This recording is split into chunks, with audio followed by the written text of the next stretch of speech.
आपल्यासोबत पुण्याचे पोलीस आयुक्त अमितेश कुमार सर आहेत। सर, यंदा पोलीस विभागानं मिरवणुकीचं चांगलं नियोजन केलेलं होतं। 31 तास मिरवणूक चालली। कसं आपण सगळं पुणे शहरातलं हे हो बरोबर आहे। पुणे शहर पोलीस दलाचे अधिकारी कर्मचारी मोठ्या प्रमाणात हे मागचे 12 दिवसापासून हे बंदोबस्त करत होते आणि काल 2 दिवसापासून हे इमर्शनचे विसर्जन मिरवणूकचे बंदोबस्त करत आहे आणि अत्यंत चांगल्या रीतीने अत्यंत समन्वयाने अत्यंत गणेश भक्तांना सगळ्यांना कॉन्फिडन्समध्ये घेऊन गणेश मंडळांचे पदाधिकारी यांना सगळ्यांना सोबत घेऊन ही बंदोबस्त उत्कृष्टरीत्याने पार पाडण्यात आलेली आहे। पोलीस दलांनी अत्यंत उत्कृष्ट कामगिरी केलेली आहे। आम्ही आमचे अधिकारी आणि कर्मचाऱ्यांचे हार्दिक अभिनंदन केलेले आहे। काही लोकांचे अशा प्रकारचे नॅरेटिव्ह होता की मागच्या वर्षीचे तुलनेत या वर्षी 1 तास किंवा 1.5 तास उशीर झाली। आम्ही सुरुवातीला सांगितले होते मिरवणूक 1 तास उशिरा किंवा 1 तास लवकर किंवा 2 तास उशिरा किंवा 2 तास लवकर यावर आम्ही डोका लावत नाही। लोकांनी उत्साहात या पूर्ण आयोजनमध्ये सहभागी व्हायला पाहिजे ही आमच्यासाठी टार्गेट असते आणि आम्ही मंडळांना लवकर निघा हे काही करून काही साध्य होत नाही।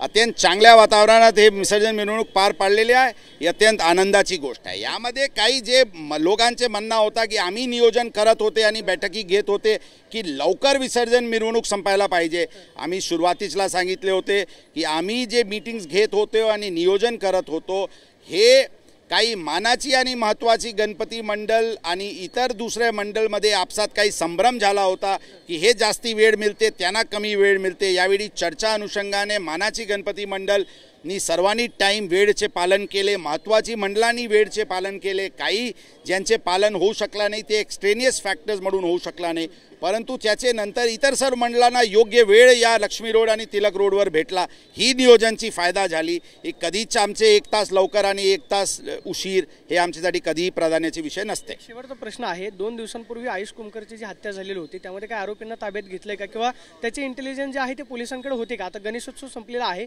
या प्रकरणामधले जे आरोपी असतील मुख्य आरोपी जो आहे तो कधीपर्यंत अटकेवर? यामध्ये काही आरोपी यांना क्राईम ब्रांचने ताब्यात घेतलेली आहे। या विषयामध्ये एका काही दिवसापूर्वी काही इंटेलिजन्स होती आणि इंटेलिजन्सच्या आधारावर क्राईम ब्रांचनी त्या मर्डरला अटेम्प्ट फॉईल केला होता।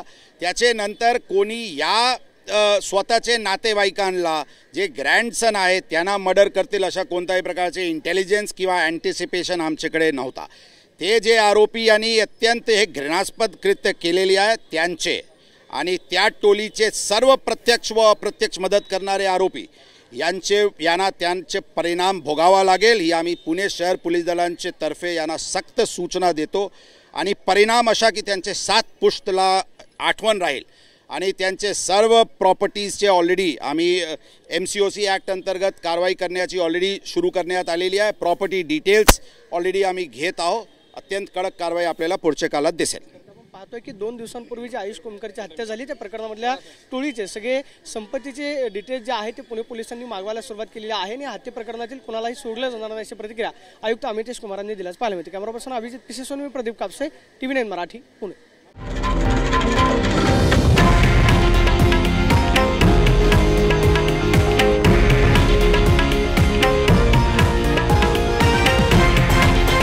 हे आहे देशातील नंबर 1 न्यूज नेटवर्क आणि आपण पाहत आहात TV9 मराठी, एकमेव।